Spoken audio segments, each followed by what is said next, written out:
Ready? Go ahead. Oh. Stand for the pledge. Oh, okay. Let's call the meeting to order, and we do have a quorum. So let's. I pledge allegiance to the flag of the United States of America and to the republic for which it stands, one nation, under God, indivisible, with liberty and justice for all. Texas flag. Honor the Texas flag. I pledge allegiance to thee, Texas, one state, under God, one and indivisible.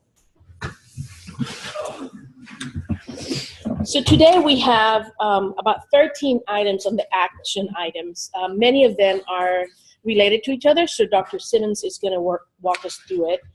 Before we do that, you receive the previous minutes from September and October. Any questions about those minutes? We have no questions. Do we have a motion to accept the minutes? Do we? I'll make a motion to accept Dr. Dye? Okay. So the September minutes? Okay. Second. Dr. Lamb? Mm-hmm. And then, any questions about the October minutes? No questions? Do we have a motion? Make a motion. Thank you. Second? Second. Thank you. Oh, that's right. Sorry. Let's vote on the first one. In favor of approving the September 1st minutes? Any? Aye. Any opposed? Okay. We have a motion and a second for the October minutes. All in favor? Say aye. Aye. Any opposed? Okay. Thank you. So now Dr. Simmons is going to walk us through the rest of the action items. All right, so just for recording purposes, I just want to welcome everyone to our UT Tyler board meeting scheduled today, November the 3rd at noon. Again, we do have a quorum. So to start here, looking at our action item number 4, several of these items are connected. So what I'm going to do, first of all, just kind of talk about the actions that we have taken and speak to each one of them specifically. So we have been in contact with the Texas Charter School Association and Texas Education Agency about the amendments. And so the first item on our action item is the request approval to submit a time frame waiver. Basically, amendments are due in February, and so we are requesting approval from the board to submit a waiver to file an amendment prior to February the 1st. So this specific item here is just getting approval to file for the an amendment prior to February the 1st. The reason that we need the opportunity to file for the amendment prior to February the 1st is because we are looking at an expansion opportunity that in the event that that is awarded, we would have the opportunity to get the expansion amendment grant, which is funding to support the expansion. And that is due December the 15th. So this one line item specifically affects everything else. So we tried to put them in a particular order. So again, this line item is the time frame waiver. And it's just basically saying that the board gives us permission to file an amendment prior to February the 1st. Mm-hmm. Any questions? Okay. And do you want me to go through each item and then? I'm trying to, all right, so the December 15th, what is that date? December the 15th is a date when the expansion amendment grant is due. That's the funding in the event that we get the expansion approved. So if the expansion gets approved, then you can apply for the December 15th for the funds to. For the, yes, correct. So you have to have, so again, we've been in contact with TEA on several occasions. We first met with them to explain to them about the campus expansion and give them an overview and about the ideas. But then they had to talk us through each item that we needed to submit in order to move forward. And they actually encouraged us to go ahead and submit for the timeframe waiver approval, because we would not be eligible in the event that we did not submit for the timeframe waiver. We would not be eligible for the expansion amendment grant that will fund the expansion. And I'd like to point out the same waiver that was approved on October 11th meeting. The only difference is now we have a second waiver that actually has to be attached to it, which is signed. So this is actually the same waiver that you all have already approved on October 11th, but now they basically canceled it and asked us to add the second piece to it. So they canceled our waiver. Only for the purposes because we also should have got the approval for the second item, which is item number 5, and they go on the same. So item number 5 is a waiver. We have not been in operation for 5 years, and most of the times you cannot file for an expansion until you have been in operation for 5 years. And so again, when we were talking to the Texas Charter School Association about the idea for an expansion that is noted on item number 9, they pulled up our history of the school district. And so they start looking at performance data, they start looking at financial reportings, and then they look at how many years you've been in operation. During that time, they said, okay, you haven't been in operation for 5 years, so therefore you're going to have to get approval for a waiver regarding the operational of 5 years you haven't been in effect. So you'll have to get a waiver to file for an amendment since you have not been in operation for 5 years, as well as the waiver to file for the time frame to submit for the grant, since you need to submit the grant prior to February the 1st. That also impacts K2. Same. The expansion. You can't do the K2 Correct. without the 5-year Correct. waiver. The two that's what I was talking about, which is again goes to item number 9, the request approval for the campus expansion. So I think it's best to just go ahead and talk about item number 9 so that then we can start making decisions regarding that. Okay, so basically looking at the first expansion is K2. That's something that has been in the original plan of the charter school. Has been in the original plan of the charter school to look at a K2. As you know, we currently have 3rd through 10th grade. We'll be adding 11th grade naturally next year, but what we would like to consider is looking at our K through 2nd. We are going to look at that. We have gotten approval through talking with the Texas Charter School Association that doesn't have to be a one for all. Meaning that we can look at each campus separately, looking at the facilities, looking at the needs of that campus and that community. Our plan currently is that in the event that the campus expansion for K2 is approved, we will likely start here on the Tyler campus and add K2 because we have the facilities. Also, one of our coaches is housed out of Tyler, and she has experience with K2, so she's going to be our lead on that as well. And so then we will look at other opportunities on our Powell-C and Longview campus. Instead of having a K and then jumping to 3rd, we're thinking about bringing in 2nd. So those grades are closer, and then working down on the other campuses. And again, facilities, looking at, as I mentioned yesterday as well to individual, when we look at K2, that is a arena that we're not familiar with. When you look at problem-based learning and project-based learning, there are campuses and districts that are starting implementing those components at an early age. But again, that's not something we are familiar with. And so right now we have coaches and different individuals in the district visiting other school districts to become familiar with it. So our plan is to look at K2 for various reasons. We know right now our 3rd grade is our smallest grade on most of our campuses, and we simply believe it's because most parents do not transfer their child in the middle of elementary. And that makes it very difficult for us when it comes to budgeting and things like that to expect a parent to transfer their child at 3rd grade. It's so I think if we had it to do all over again, we would have started with K-2 and started it. And When it comes to the labor for 5 years, that regardless of whether it's the school or the K-2, that waiver we need to get out of the way. The amendment for the new school was today. The amendment for the K-2 was actually up to February, but we had to have this waiver out of the way to be able to put that in.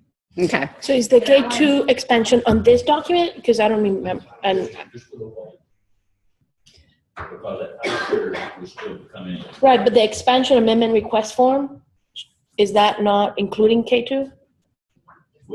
You as a board can go ahead and approve that. Now, this board meeting, we just won't file the paperwork until February.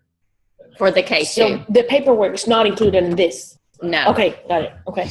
I wanted to make a clarification when I said cancel the waiver, because I know it's not going to be a question now. They didn't cancel it as they denied it. They just basically sent it back to us and said, please add the second piece to it, which we didn't already have approval from before, so that's why they just basically shut it off and said resubmit it for the additional. I just want to clarify, it wasn't a denial when I said cancel. They didn't cancel it, they denied it. So let's talk about, let's talk about the dual credit high school. I think that's the biggest thing that's on our agenda today. So looking at, as you know, right now we have stepped into the arena of dual credit. Our 9th graders are taking dual credit classes. They are taking them from UT Tyler and UTPB. They're also looking at other opportunities for us to support those students and 10th graders. So we have 9th and 10th graders on all 3 campuses enrolled in dual credit courses at this time. What our proposal is to look at a dual credit high school. This high school will be separate from the Innovation Academy. It will actually have a name. It could be called the Innovation Academy Dual Credit High School, or University of Texas at Tyler Innovation Academy Dual Credit High School. So again, it will have a separate name. It will have a separate number. The Dual Credit High School will only serve 11th and 12th grade students. It will be a virtual school that will support students all over the state of Texas, not just in one geographic boundary as is reflected in our current charter. You know, in our current charter, basically there are school districts in which students can participate in. This will actually, the dual credit will serve students across the state. Looking at that, there will be requirements for a student to enroll in the dual credit high school, such as being TSI complete, also being core complete. In the event that they are, then they can apply through the lottery system to enroll in the dual credit high school. What is the reasoning behind this? Several reasonings. One reason is that we feel like we want to build our dual credit classes to ensure alignment not only with the college classes but also with the TEKS.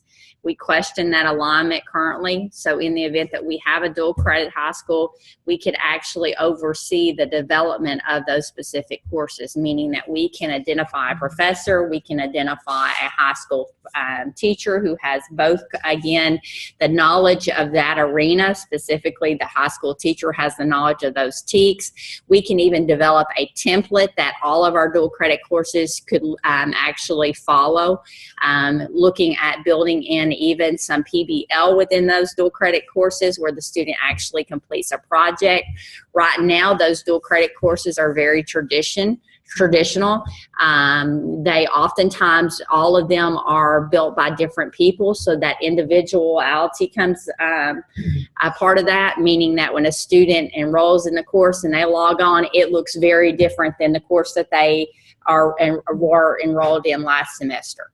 When you're looking at a 9th grade student being that young, taking a course virtually, sometimes it's very difficult when all of them look very different. So we're trying to basically develop a template so that when students do log in, things are very similar.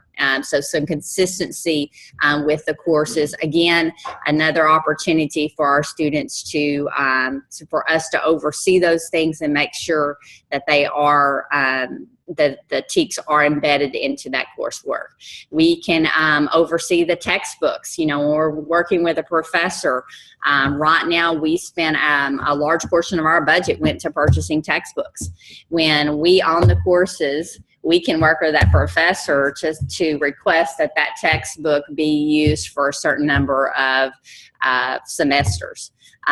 Again, we have more control over supporting that our students than currently that we have, especially that we're working with 2 different universities, professors that have no connection to the Innovation Academy.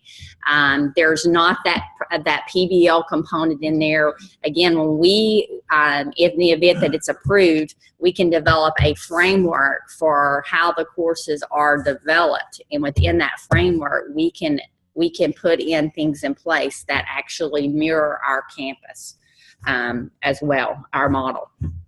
So again, 11th and 12th grade students, it will be an opportunity for students all over the state of Texas to enroll in. It will be a virtual school. They are separate. So we will have students that are in the Innovation Academy here at UT Tyler campus, Palestine campus, Longview campus. But then again, the dual credit school would be separate. So it will be a virtual high school. Another thing to note is when we brought this up to TEA, they were very excited about it.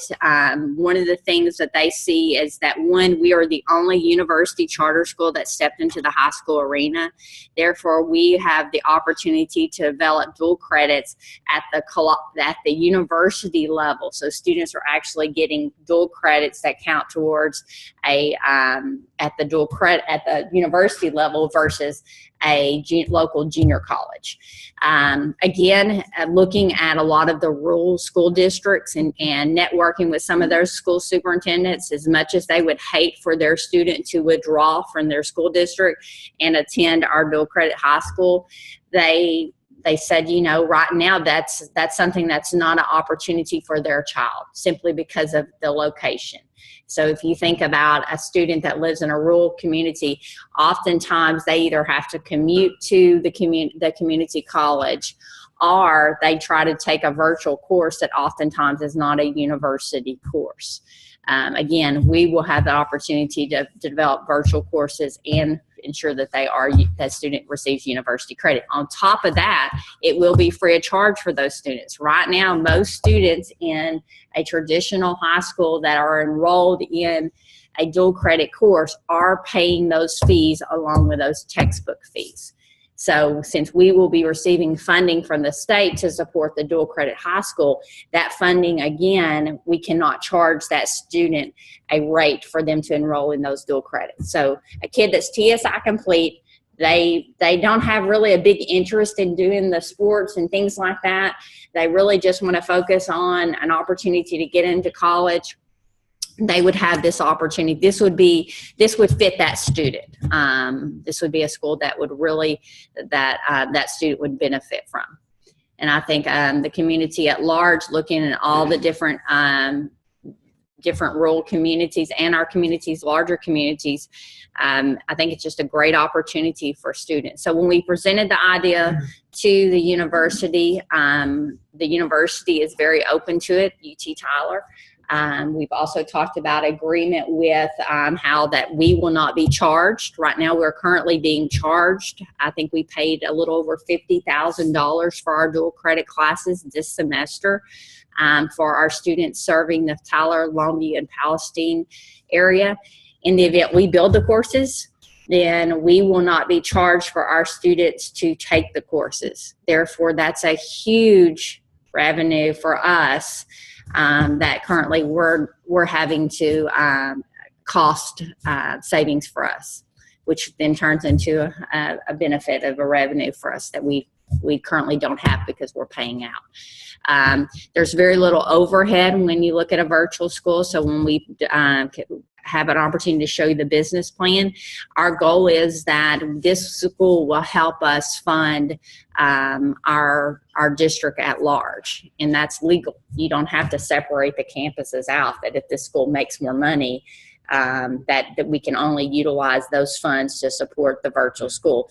These funds that we collect over the years could actually fund all IAs at a very all innovation academies, and some of that funding could be used for facilities. We know right now that is one of our biggest barriers that we're facing, and so we had to think about what is a way that we can generate more income so that in turn we could begin to develop a large enough account to start looking at additional facilities. And so we feel strongly about this. I'm asking the board for their support on this. I feel confident that if this is something that the Texas Education Agency and the Texas Charter School was not in support of, they would not be assisting us like they are and taking the time to meet with us and guide us through these plans and talk us through the different stages that we are taking. We have made face-to-face visits. We have had conference calls with them, key individuals, very high individuals at each organization. Very excited about the opportunity because, again, this is not an opportunity that students currently have. There is a virtual high school, but again, those students are not getting college credits. They have some opportunity, but they're also paying for those courses as well. Quick question, and I know there's other questions, but when you say 11, 12, so the ones that are currently in 10th grade, will they automatically go to the virtual school? Or are you going to offer 11, 12 as well face-to-face? Okay. Okay. Yeah, This so would great just question. create a library of courses. Mhm. The STEM students would still be STEM Okay. here. Okay. But the ones especially in Longview and Palestine, they don't have the location advantage of being able to have a professor walk across the street like they do for history. Would have a higher. Okay. What they're getting now is basically a college course, and we're having to fill in the blanks with the high school piece. And also they're having to take it from multiple institutions, which that has problems with it. And also we're having to pay for it. And we're going to pay for it. But on the other hand, the current students would remain in their classes. Okay. Yes. Okay. We would use some of the components that they would have to unenroll from their. The campus to go. Okay. Re-enroll. But this would allow, we had two students that, because their families travel a lot, Mhm. have gone back to homeschooling. This- That would have looked at this as a viable Right. option. And they're Very both good smart Very students. smart students. And just, anyway. So a student at Innovation Academy could attend the 11th grade Innovation Academy. If they take those dual credit classes, are they different than the virtual ones? No, they will be the same. It's just they get those through Innovation Academy and the virtual students are, okay, Correct. that's great. Funding is calculated whether you're face to face or whether you're. Virtual, yes. There is less funding for the students that are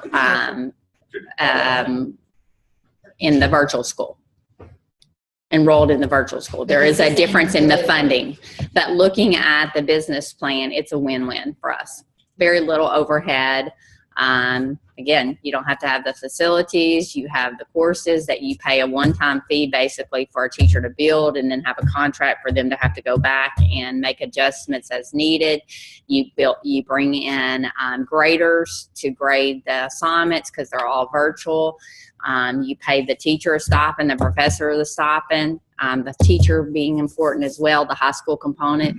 Right now, we are very concerned that a lot of the dual credits do not have the TEKS in, but then our students are going to have to take the EOC. And that could eventually affect us. Will there be class ranking in the virtual school when the kids graduate from high school? Good question. I would think you would have to have some type of class ranking because that top 10% still gets there's a benefit to a student that's in the top 10%. So I would think that would definitely, I mean, it's a school. It has an ID. It has a rating. Yeah, I was saying. Yes, it actually will get a district number. It will be seen as a district, but it will be a virtual school. We could, we've actually put in our business plan to serve. In fact, that's going to be item Oh, I think it's, let's see, right here, we're looking at the enrollment expansion. So basically for our 11th and 12th grade students, we currently have 100 kids per grade currently within our charter. But what we're going to look at is within our 11th and 12th grade for the virtual would be 10,000 per grade. Not that we necessarily get this. What is that? Yeah, they said set it high because you just never know. So basically the timeline would be that we will, let me think back because there's so many different dates. The school will not actually be in operation until 2000 and let's say 18, right? Because this would be 17, 18, so 2018.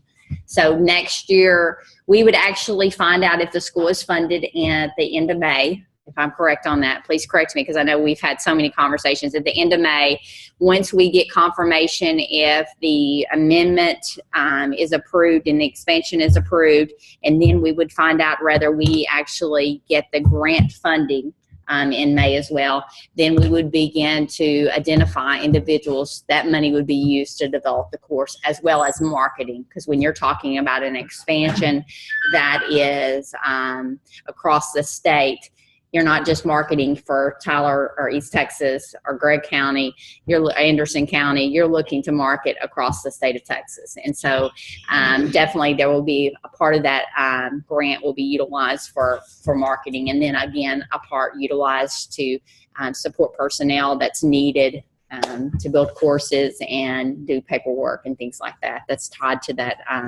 The immediate timeline though is that these two waivers are put in the next few days. We expect them to approve the waivers, and then the amendments that you approve today will be submitted. And all of those before the end of November, we expect approval on.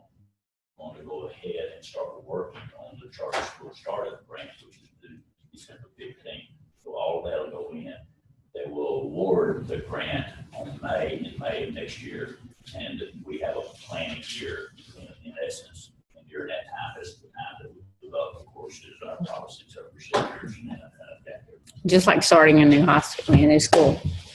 So everything will be separate. I mean, you'll have a handbook for virtual students and policies for those teachers, and you'll have to develop the template that you want professors to use and teachers to use when developing the courses and things like that. And there's another contributing factor on the time is that the grant's only offered every other year. So if we don't do it this year, when we're kind of eager to do it, you're talking 3 years minimum. And then maybe a new commissioner, maybe people that aren't interested.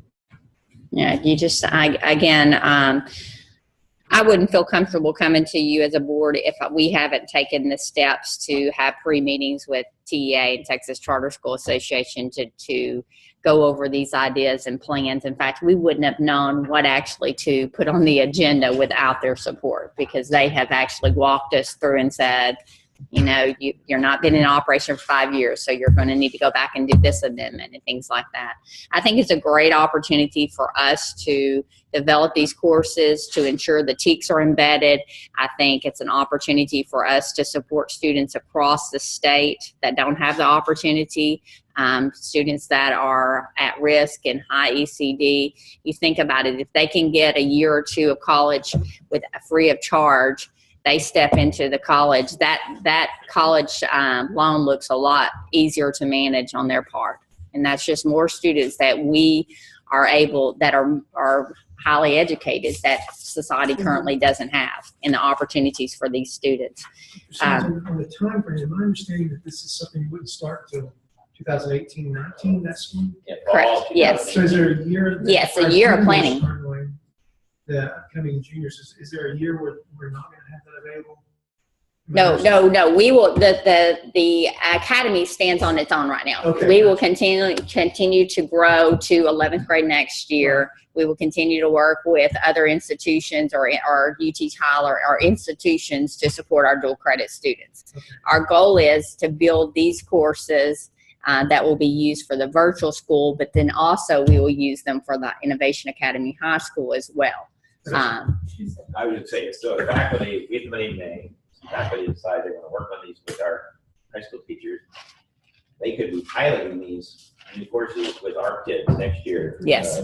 Which there's a lot of variation, not just between UTPB and UT Tyler, but even within the two sections of history online, there's variation between the courses. And so we had an opportunity to actually test them out before you went on the other side. But for me, the final result was a giant library of courses. Dual credit, not a college course, not a high school course, but an actual dual credit course that would be available and to use. And and there might be other, the university there's other dual credit programs for those schools that are online. That they might want to, some faculty might want to use that course instead for those schools like Waxahachie and some of the others. That would be up to that's not us. But So could school districts then pay UT Tyler to use some of those courses? yeah, Or No, pay their the student cannot be enrolled. That one They wouldn't be question. with us. They would be if Waxahachie, if the university wanted to use those courses for Waxahachie, what they're currently doing, they could. That's a departmental decision. Yes, but just to note, a student cannot be dual enrolled. They cannot Right, attend right. a local ISD and attend our virtual high school. Right, but could they take one course through the university or But that would be through the. That wouldn't be through it. That would be nothing to do with us. PACE program. Yeah, that would be separate. Any other questions? Any questions about the dual credit? I got a few questions. Okay. I guess first off, I mean, y'all have been working on this. You talked with TEA, you talked with UT Tyler. What's the online school? I mean, for me, when you look at diving into virtual school, like I have my own individual, I guess, experience with virtual schools, but it's not that much extensive. You're talking to TEA and they're saying, yeah, do this. How successful are virtual campuses and stuff?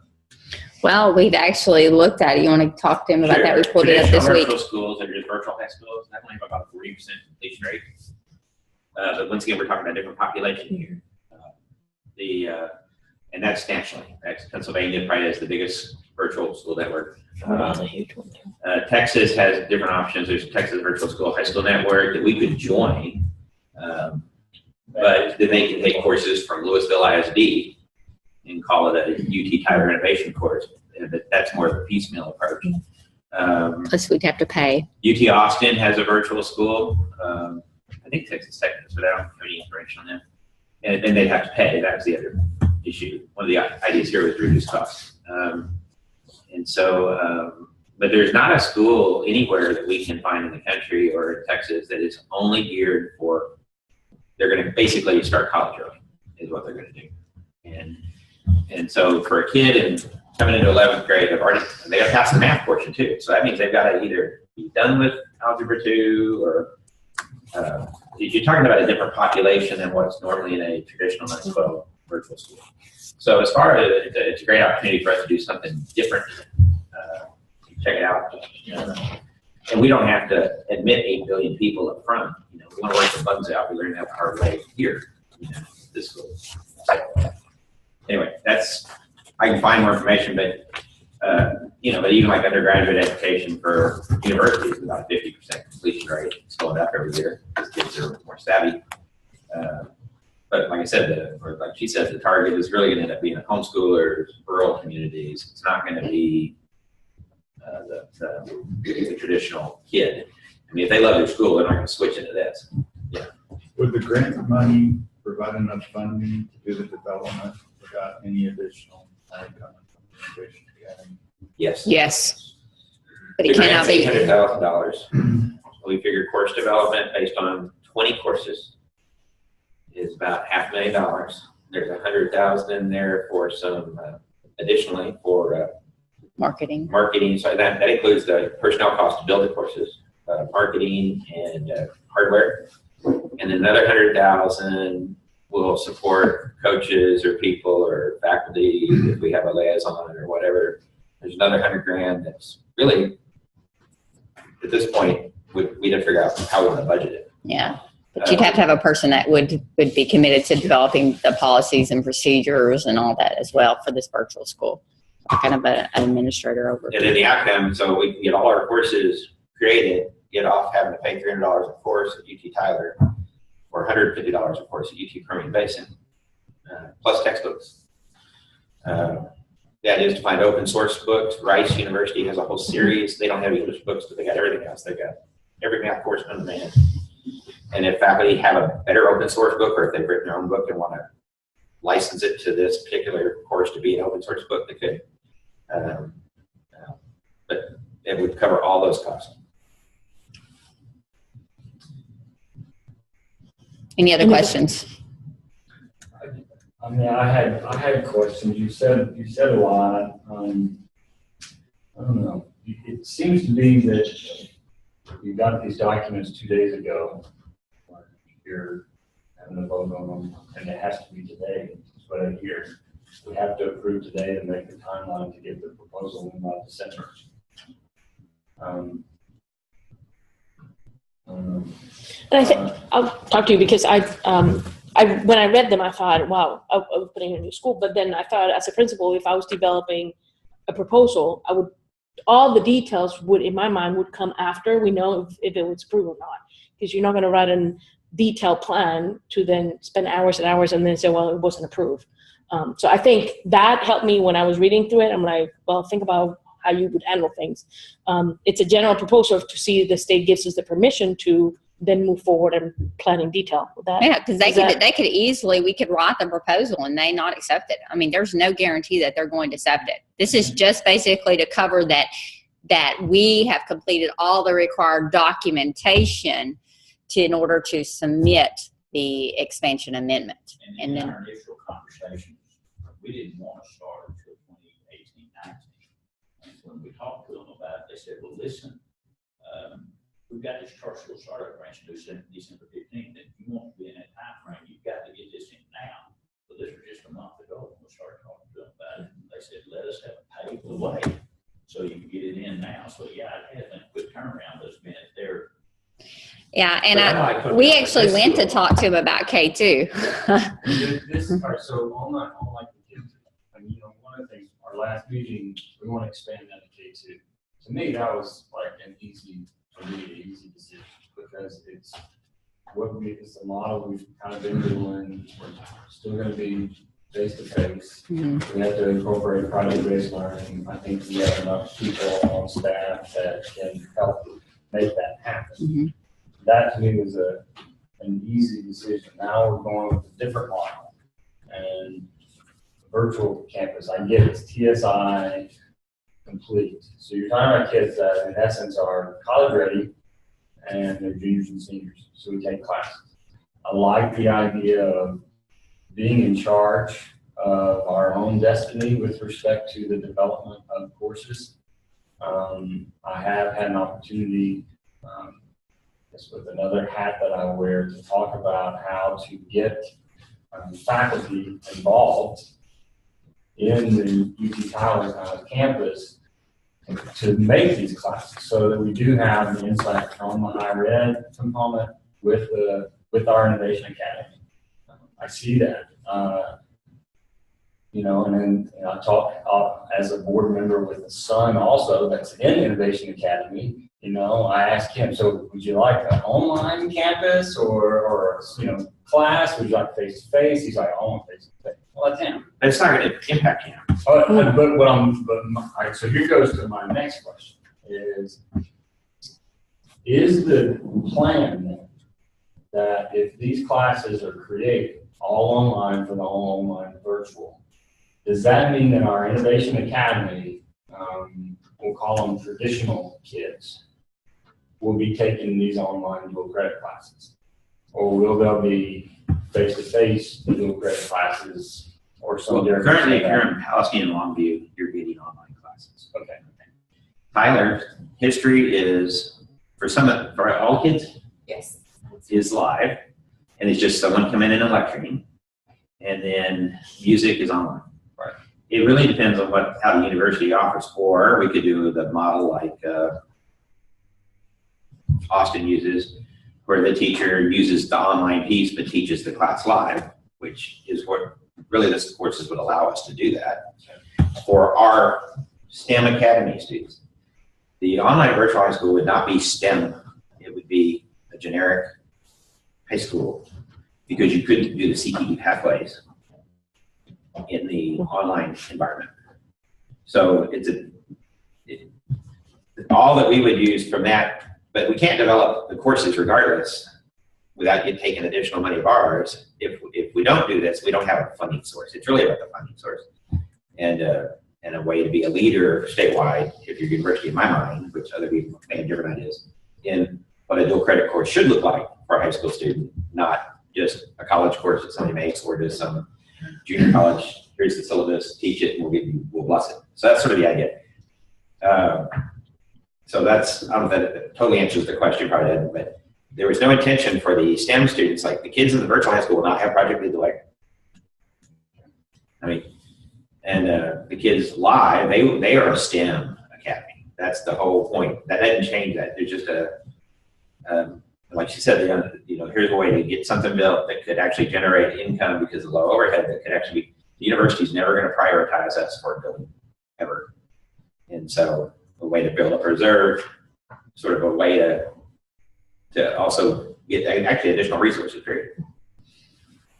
And we have, unlike when we started this school, when we got the startup grant 2 months before school started, we will have a full, well, it's more than really, it's 15 months to get there, which is completely different than what we did when we started the original school.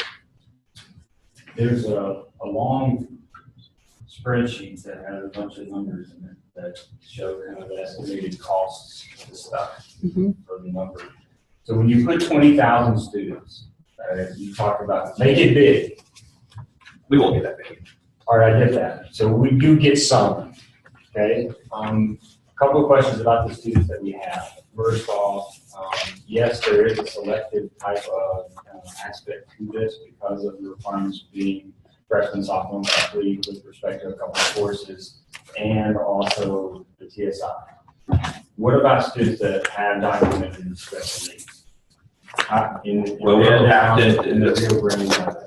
We'll do it just like they do in the virtual high school network. It'll all be done via Zoom or depending on how profound.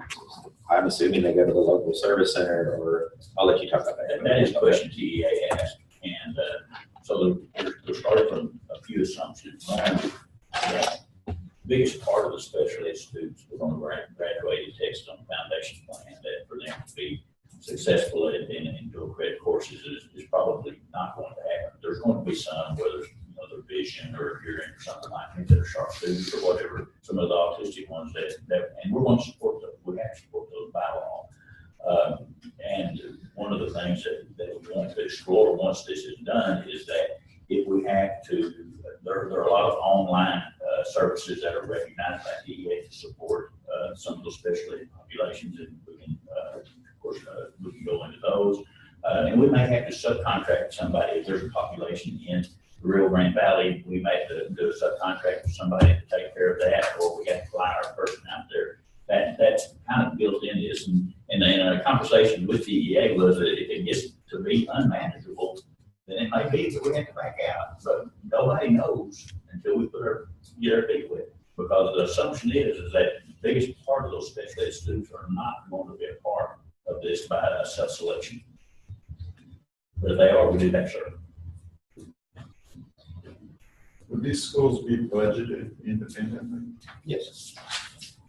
How does the money from the virtual school make it back to the innovation academy? Makes it back to the district. It goes to That's the a district. To the district. Now, the startup grant will be just used to support the startup of the virtual school.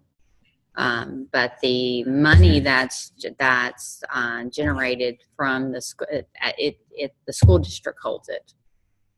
Doesn't matter if it's income by the elementary or the middle school or the high school or the virtual school. It can be used to support all the schools. So once the expenses are covered, that money's in the district office. It can be put anywhere else in the district. the grant is treated separately the first year. Yes, After that, then because it's a everything is grant. consolidated. That's right. And therefore Innovation Academy can benefit from any extra revenue. That's right. But they're gonna benefit from the course library that's created, which we can't afford to do on our own, except maybe 1 or 2 courses a year. And they're going to benefit again from not having to pay. Yeah, I mean- not having to pay. One semester, we just paid out, what, 50,000 in courses, and then how much in textbooks? 10, 12? That was just a semester. We have to turn around and do that again next semester. Yeah, that's only Because you July. don't charge the students. No, But one high school. We can't. we can't because it's part of our model, is for our students to be enrolled in dual credits courses. And so we can't even charge them. We found out that we can't even charge them in the event that the child chooses to drop the course, or the child's not successful in the course simply because they just blew it off, didn't feel like doing it. We thought that there might be an opportunity to then go back and have that student or that parent reimburse the district because the kid dropped. No, because it's part of our model. So that's one big difference that other schools can offer, is that most of these students that are enrolled in dual credits, parents are having to pay those costs, textbook fees and course costs. You know, I think one of the things that really started driving this is that at Innovation Academy associated with the university, we want our kids to have university credits, university education. And 99.9% of the kids out there that are getting dual credits, they're getting community college, junior college credits. And the wrong credit. And you know, and even our faculty at university, when they're looking at those kids, they still kind of struggle with those kiddos. We want our kids to make a seamless transition into the college of their choice, and hopefully it's UT College. Oh, yeah, there is Yeah. a benefit. I mean, our first connection is going to be with professors here at UT Tyler to try to see, to generate the interest in building those courses. In the event that we don't have professors that are interested to build specific courses, we'll look at elsewhere to bring in professors. It's all about quality for us. So we cannot control the courses at this time, and we cannot ensure that those TEKs are Control is a embedded. strong word, but I'll give you an example. Next fall, we need English 1301. English department, they don't have enough teachers, so they're not going to offer it. Well, that forces us to go to UT Permian Basin, or to one of the other UT schools. And long term, that's not manageable. It's too hard to manage right now. I mean, trying to deal with different institutions and their paperwork and their contact person, Every kid having a different login. and every kid having a different login to different systems. The registrar getting to know those individuals at the different, Different who's drop over, dates. drop date. I mean, it has become, it's just too much to manage. Again, it goes back, we cannot control it. It's just like, we have a date here, a date here, a date here from this institution. My mindset is, how do we make this a system? Well, if I can't control those systems to control those dates, then Create our own. we have to create our own to say, all right, we're going to have a drop date, and the drop date is going to be this date, and everybody's going to be aligned with this same date. We're going to have a template that, as a professor, you're going to go in, you're going to look at this template, you're going to embed some components that are non-negotiables for us into building these courses. We're also going to have two sets of eyes looking at it. One from a perspective of understanding the idea of the TEKs, and then one from understanding the college components of it. So we think we're very excited. Texas Education is very excited. Do we have all the answers right now? No. Do we even know have the questions that we know? No, we don't. I'm not going to sit here and tell you that we do. We're going to step into the arena. We're going to learn just like we did. But I feel confident that we have the expertise within our district to be able to build a successful, and the expertise here at the university to build a successful dual credit high school that currently doesn't exist. I mean, again, it's pretty exciting. Not very many. There's not another university that stepped into high school. Permian's fine. Yeah, but at this time, there's no one else charter school. So, all right. What other questions? Our gotta make sure I ask you to say everything I need to say. So who at the university have we talked to? Because I know The cabinet. Is the cabinet? Okay. Was Lance there? He's not on cabinet. Thought he was part of that. No, he's on president's council. So it's different. Yeah. Okay. So that's, I mean, we talked about faculty and university being involved and all that kind of stuff, but that type of communication is going to take place. It has to take place later. I feel like it needs to take place after the fact because we don't get approved. It's just like us sitting and typing out all the details right now. If it's not approved, then we've wasted a lot of man hours. When I approached you, the idea Yeah. would be that once this, if it gets approved, then we'll go to the. I get that.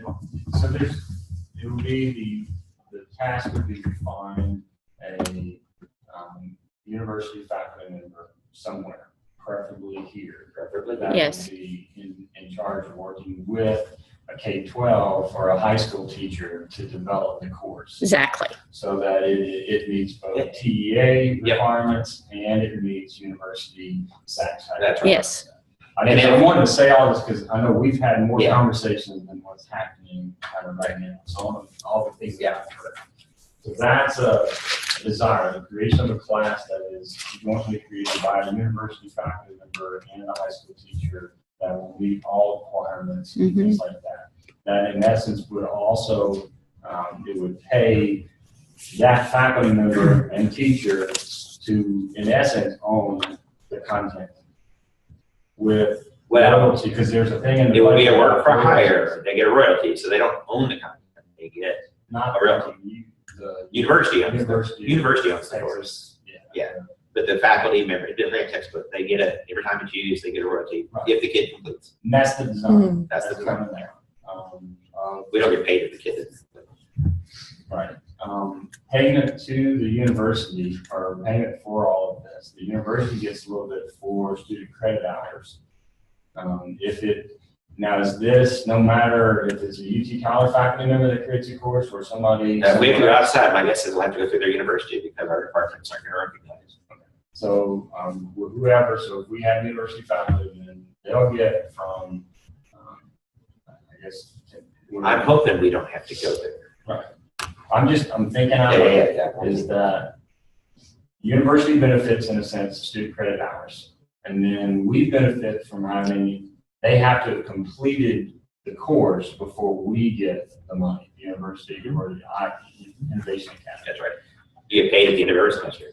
And on that note, we talk about it benefiting Innovation Academy if successful and monetarily successful. What's the likelihood of it hurting the Innovation Academy? But worst case, let's say we go 3 years and we don't get any enrollment. Okay. So the downside would be we have 4 teachers we hire to teach courses that we don't have enrollment for. Not that we necessarily would hire them. The downside, I can't think of one because we have our course library built. So the money is there to create the courses that our current Innovation Academy will be able to utilize whether or not the virtual school makes or doesn't make. So if we go 3 years into the, I don't know how much time the TEA would say that you have to analyze before you would shut down a school if there was problems or like it didn't go over like we all think it will. We've already developed everything. Maybe it's just we're a decade too early. Say, all right, that's good. So that's one part of the question. The other part of the question is, what if 2 students enroll? And we have to have a teacher for those 2 students. So we're losing money for that. I'm not too worried about that personally, based on enrollments I see across the state in the Texas Virtual High School Network. It's also with the what Texas UT Austin does, and I don't know what Texas Tech does, but I think we'll be able to get 40 kids minimum, which will pay for the teacher. Well, we have to utilize Innovation Academy money to market our new school. That comes out of No, the no. The grant. Great. Yeah, Now, sorry. the grant, do the marketing for all that to get them involved. Will, I have to ask this, would our current University of Texas Innovation Academy expansion into junior and senior level, will it still operate if this doesn't happen? Absolutely. Yes.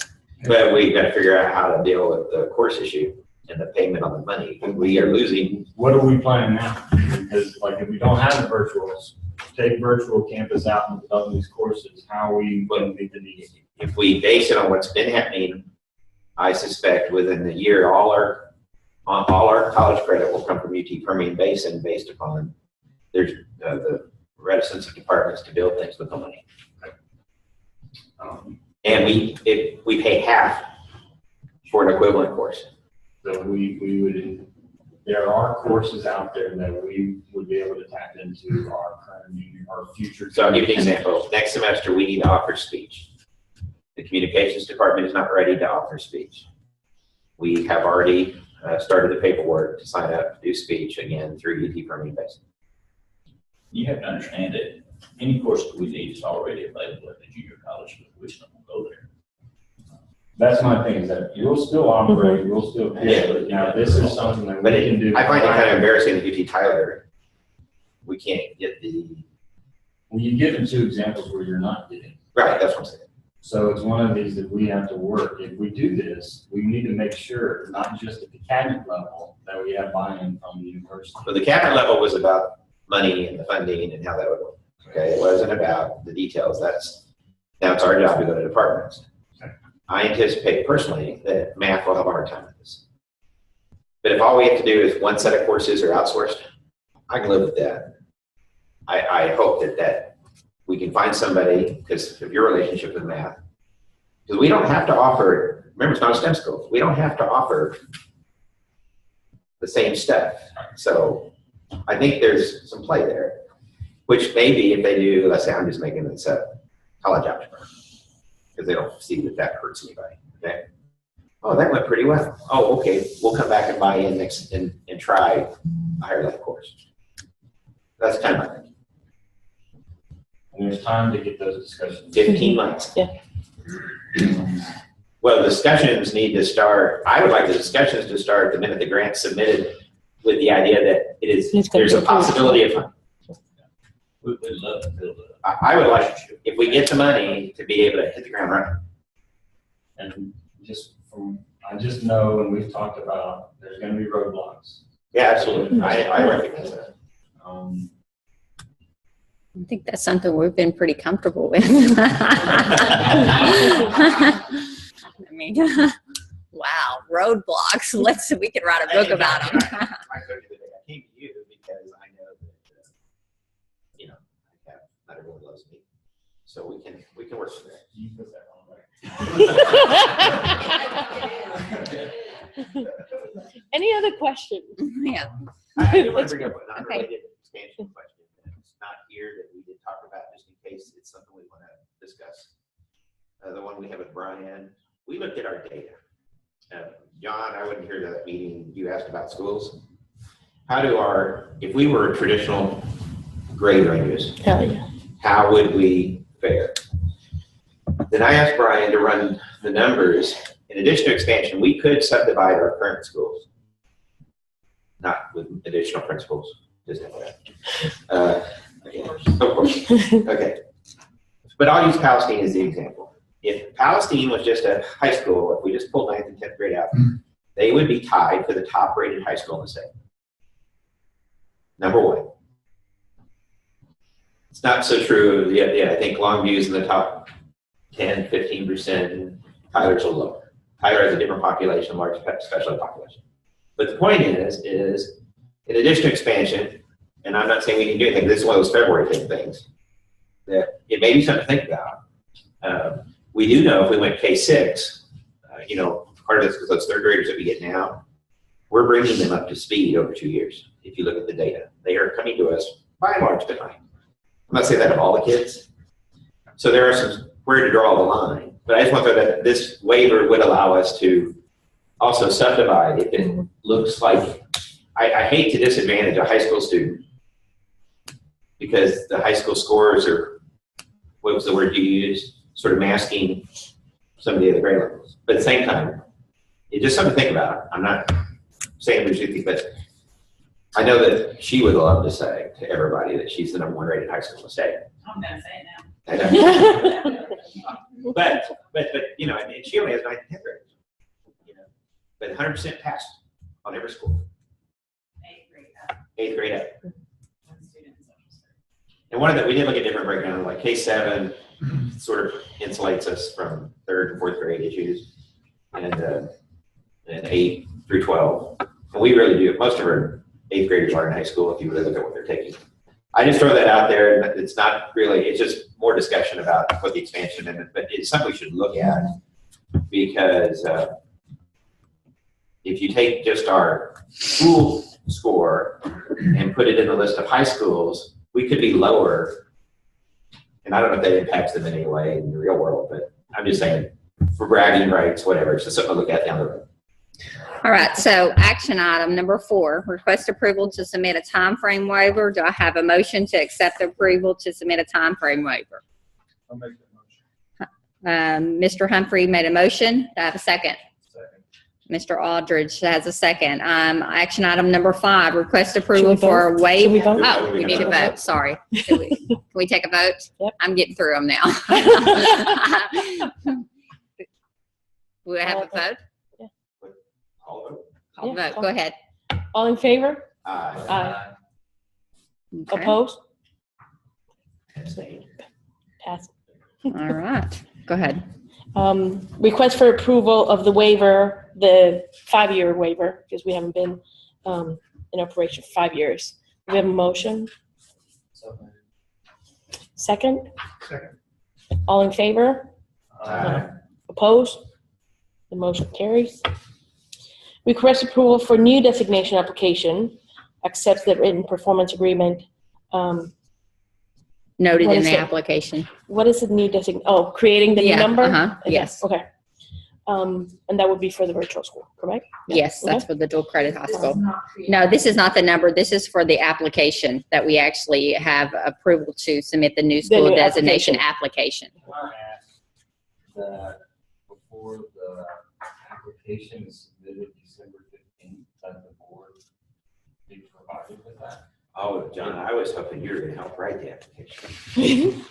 We are talking about the, Is that something we can actually, Whatever TDA is requesting, is there a way that we can look at what's being submitted? Right now, we're saying yes, expand, yes, waiver, and all that. We have to write a full-blown thing.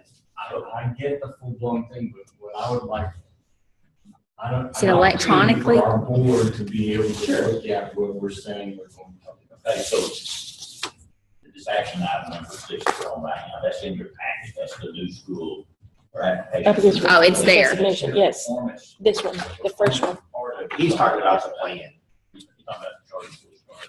no, but Yeah, he's talking about the plan. But get the funds. I mean, I'd have to, if anything, just say, hey, it's available. Would you like to see involved? We'll talk about that later. so number 6. So number 6, do we have a motion to approve number 6? It does say that you're approving the performance part, which is the last part that enrollment in charter all students will be this. I believe all students will have a SAT or ACT before graduation. On graduation, year 1, 70% of all students will go to college to a choice, et cetera, et cetera. So that's what performance. And it's just history, it's just history. That is the only possible test other than ACT or SAT So then that leads me to a question about the expansion amendment request form. It says that there's no tested grades. And we've edited that. That's been edited to One? one tested grade. It asks for the 25% specific- of the 25%. 25%. Okay. We had an email into TDA to ask them what would be the appropriate Mhm. thing to put there, and so we put 25% of our enrollment. And then in the justification, we added the sentence that just basically says that we need TSI, complete our A's. Okay. Thank you. So do we have a motion to approve the new designation application? The new school designation? So moved. Do we have a second? Second. All in favor? Aye. Opposed? Thank you. Motion carries. Request to accept the proposed charter expansion business plan. We haven't talked about that. That's one thing you have to look at. So we had several comments on it. That's, Looks like this here. Yes, we received that. There's another part, okay? What we need as far as with the,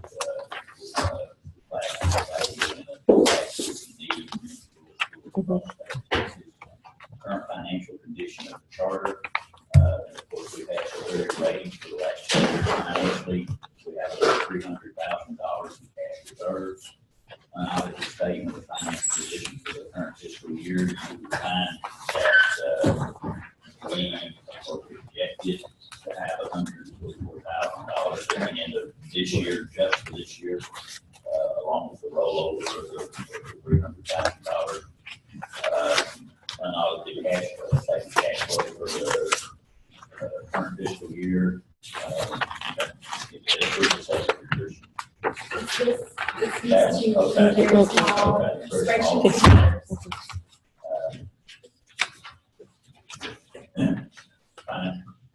Current fiscal year, at its current fiscal year, unaudited cash flow for the current fiscal year, so that's all in that one part.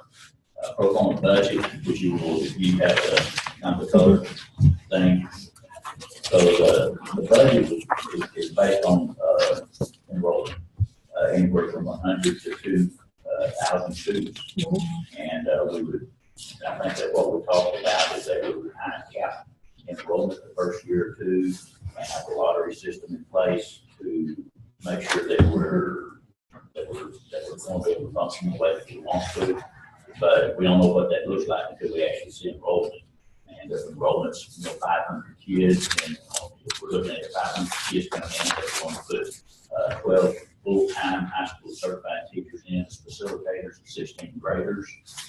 That we would pay as much as $64,000 or $80,000 in royalty to the professors that created the courses at $20 per student per course. That we have $80,000 in for miscellaneous costs. And if you look at all the way across at the 500 mark, we would feel like we would have a balance of $204,000 at the end of the year. Or we just looked at worst case scenario because we get paid on completion, and only 85% of the kids completed, that would have a balance of $98,000. Of course, we really feel like we have a higher rate than that, and we're going to put a lot of money in replacement to drive that. You would also see that those 500 kids would generate 12,000 college credits for the university in that 1 year. So it really, we don't know what to depend upon the role, but kind of for that. We do know that if we have 100 that first year, that we would operate at it. And we really would like to get up to 200 that first year. So that kind of gives you just a breakdown and picture. I try to be very generous in the amount that it would cost. This does not add in things like instructional material allotment, high school allotment, IDFE, it will be federal funds, things like that, so they're actually more money. So it would, And then naturally, the average number of students enrolled in a virtual high school is 1,400. That's the average. So Yeah, but what's the percent of those? That means like 40. No, that means the ones that actually finished. 1,400. Yeah. The most in-depth studies are in Pennsylvania. So what I'm saying on your business plan is assumption is what's the assumption? The assumption is start part-time administrator for teachers of that section, no larger than 40 students per section, and no more than 4 sections per teacher, and use of grad students as part-time graders.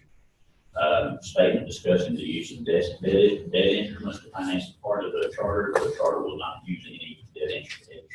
We're not allowed to do so. Facilities, furniture, and all that virtual. We basically did a few office spaces. Statement discussing the incremental cost of additional on-site personnel and identifying additional number of full-time equivalents that will be employed. So the attached template identifies the number of teachers and administrators that will be needed to determine by enrollment. Administrative costs are increased to cover needs of administrators, administrative assistants, diagnosticians, and or counselors to be determined. So that's the second. Thank you. Any questions about that? If these students are getting UT Tyler University credit, do they have to meet the application standards for, so that will also strengthen our population to make sure that these are successful students? And actually, one of the things this will do, which is intended or unintended benefit, you know, we have all these students. If you look at our current incoming freshman class, almost half are below our standard, the way they do the points. And so this will allow the university to toughen up on the freshmen coming in, because we would replace the credits we lose by doing that. The passages students are the ones that come to mind, and then of course the CAP students, which they're fine, but they have no intention of staying. So that's just another unintended benefit. Any other questions? Would all of these new virtual classes, programs going to be developed from scratch? And there's like quality matters and certain things that have Yeah, guidelines. Yeah, I mean, there'd be standards. standards, but yeah, they would be developed from scratch. I mean, basically, we would come in and develop the time frames. I mean, the components that we want embedded into the virtual school, the courses, the dual credit courses. There's the TEAS, and then there's the college standard, and most of the dual credit courses out there don't cover all the TEAS. And we want to design these courses that in case that child is not successful in that dual credit, that they continue to take the same course only as a high school credit with a different learning curve, because it does have all of the TEAS embedded. So this semester we had a handful of kids that are dropping their courses. And now we got to do something with them the rest of the semester. They can't stay in the UT Tyler course because they're no longer a UT Tyler student. So that this would have its own Canvas or whatever it is the university is going to use, where they could actually stay in the system and not get purged.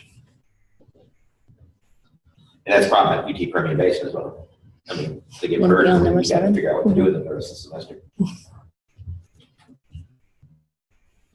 Any other questions? We have a motion to accept request to accept the proposed new charter expansion business plan. Thank you. Dr. Dykes. Dykes. You have a second? Second. Thank you. All in favor? Aye. Opposed? Motion carries. Request approval for new campus number request application. That's just to create a number for school. TEA, we have a motion. Anybody has a question about that? A motion to approve. Okay. Do we have a second? I'll second it. Thank you. All in favor? Aye. Any opposed? Request approval for campus expansion. I think we've talked about that. Do we have a motion to approve? Thank you. Do we have a second? I'll second. Thank you. All in favor? Aye. Any opposed? Motion carries. Request approval for maximum enrollment expansion. So change it from 100 kids per grade to the 11th and 12th grade, which would be a number of 10,000. Per grade level. Mhm. Yeah. Do we have a motion? I'll second it. I know what it is. All in favor? Opposed? Your motion carries. Request approval for your geography boundary expansion. Again, that's gonna go statewide. Statewide. Dual credit. Motion to approve that. Thank you, Dr. Knight. Second? Second. Thank you. All in favor? Opposed? Thank you. Motion. Request approval to delegate authority to the superintendent to submit additional requests aligned with the charter school expansion plan. So basically, we put this in here to say that if we, after submitting all of these, if we then submit them to TEA and they come back and they say, oh, there's another form that you need to submit other than this form, that you guys give me permission, if it's aligned with the charter expansion plan that we presented to you, to go ahead and approve it to submit it, or we're going to have to come back to another board meeting. Now, we've gone over each one of these things with the Charter School Association, but I can't once we finally submit them, we went over the waiver with them too. And then they came back and said, oh, now you got to do this one. So we're just asking for permission to basically give me authority in the event, after talking with TA, they asked that we submit additional form. And again, it has to be aligned with this charter expansion plan that you've been presented. And you That would I have just keep us permission. informed I would that keep you, submitted. yes, absolutely. I would send it to you. Any questions about that? Do we have a motion? Thank you. Second? Second. Thank you. All in favor? Opposed? Motion carries. Approval for board president to sign depository account information. Prior, you want to talk about that, or Chestnut? It's this form was emailed out, there's not one in your Mhm. packet, but it's basically a form just with our banking information that we need to submit to TEA, and we just need the board's approval for that. Do we have a motion? Question? Thank you. Second? A second. All in favor? Any opposed? The motion carries. Approval for board president to sign Region 7 service agreement. This is also a contract that was emailed out with 10 pages, but it's just the services that we receive from Region 7 by the digital learning side, and some of the programs that our staff use to track student data and that kind of thing. We just need your approval on those. We've already have those expenses budgeted in the budget. Do we have a motion? I'll move to approve it. Thank you. Second? I'm sorry. Mike, yes. I'll second. Second. Thank you. All in favor? Any opposed? Motion carries. Approval for budget amendments 2015, 2016. Okay, these are a little bit hard to explain, so let me start with on the 15-16 year, for auditing purposes, we are going to pay the TRO salaries. So we need to accept that money from an additional grant as funds for the Innovation Academy, because we're going to show that we're going to pay their salaries on things that we're reporting in PEMS. So that's not really revenue that's coming in for the Innovation Academy to use, it's just what has been budgeted for their salaries. And that's showing an expense under instruction, under 11. And then the rest of the amendments have to do with fringe that we under budgeted in those functions, and we just need to move some money around to cover the fringe in those functions. Any questions? You're gonna say something? I was just gonna, it sounds like a strange thing. I was just gonna point out that the T-Res students, if we don't show, the money comes from a grant, but if the university pays them directly, it makes it look like they're way underpaid, and it hurts the average salary for the district. Our report card. On the report card, which there's a negative impact. They have, because of the way they make us do our funding, right now the grant's with the university. So we're just basically transferring so that they show that the school is paying them, not the university. But it's a wash. Yeah, you'll notice it's a wash money. It's a wash. And we'll need to do the same thing. Yes, that's the next amendment that's coming in. I would Okay. like to point out to our audit begins the week of the 14th. The auditor year. So, Lucky you. yeah. So do you have any questions about the budget amendment for 15, 16? We have a motion to approve it.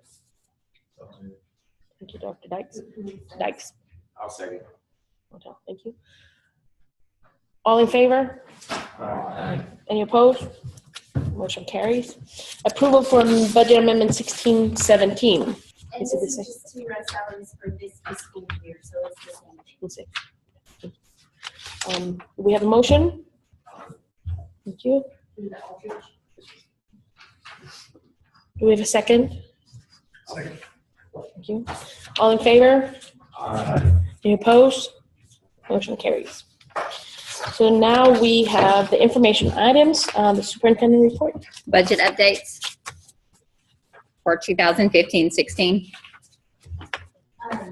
This one is just more detailed of what our rollover is and what we spend on each function. It is the spreadsheet with start times, normalized numbers.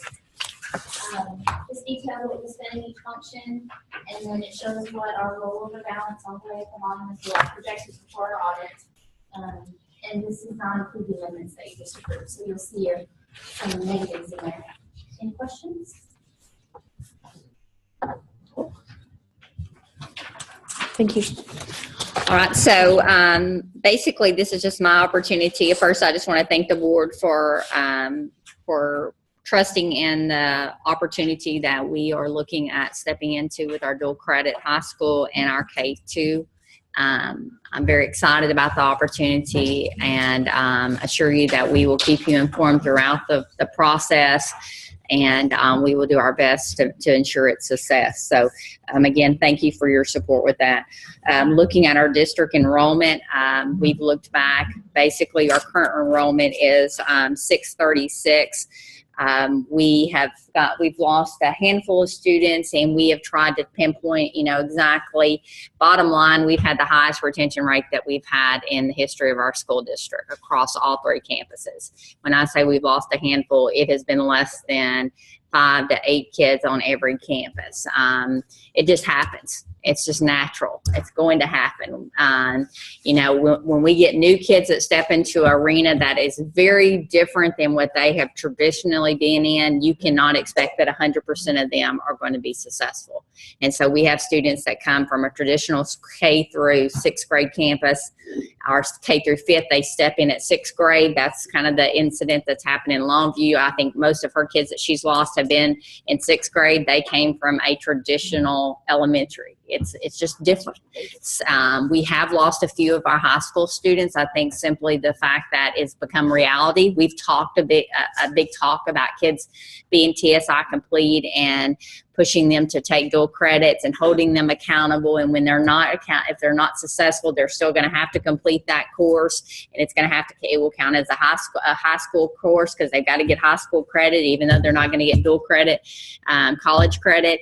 When you have those types of conversations with individuals, it's just natural that at some point, if their kid's not being successful, and every parent wants their kid to be successful, and we want kids to be successful, and we put in interventions to support the child, and the child's still not successful, at some point the parent's going to explore other opportunities. And just given the case. So again, enrollment has been retention has been at the highest that it's been since the history of the school. So very excited about that. We had a superintendent, I'm thinking of the presidential election.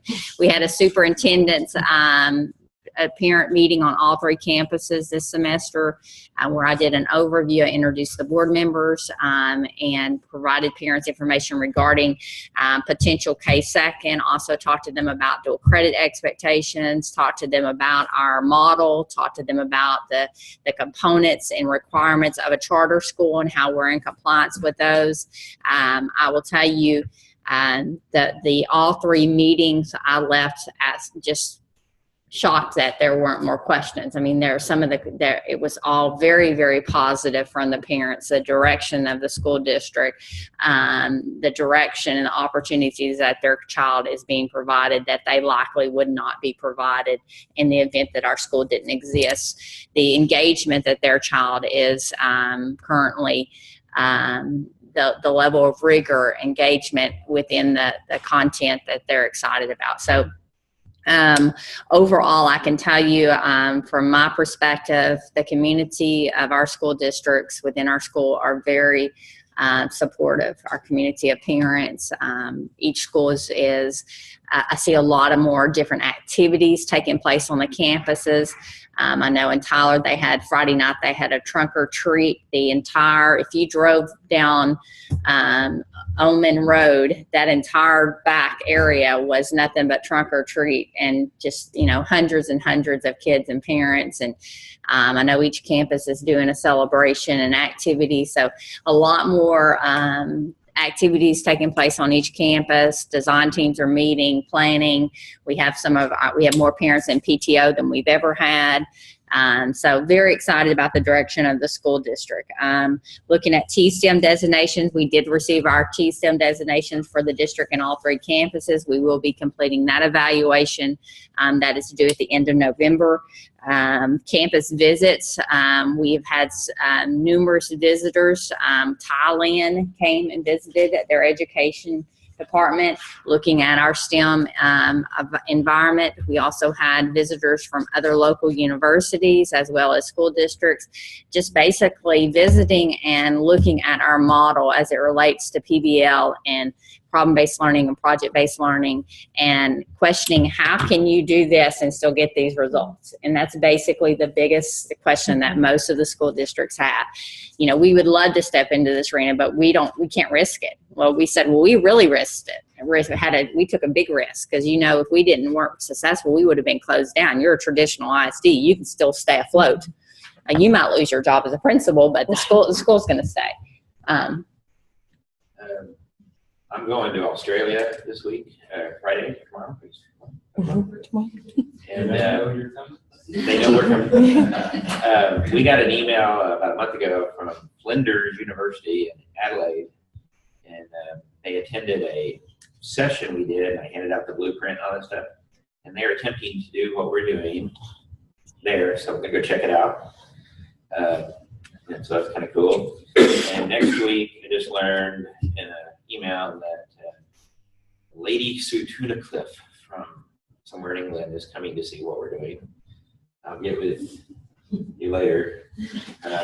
Fortunately, it's only like part of a day. And she's well known in the early childhood field. She was supposed to come last year and something for her plane. And so she will be heading this direction. So we are getting some international attention. We had, Amy, how many people came to from the science educators? You had a room full of people. From like When the conference was in town. From Lubbock, Texas Tech was here. Yeah. Stephen F.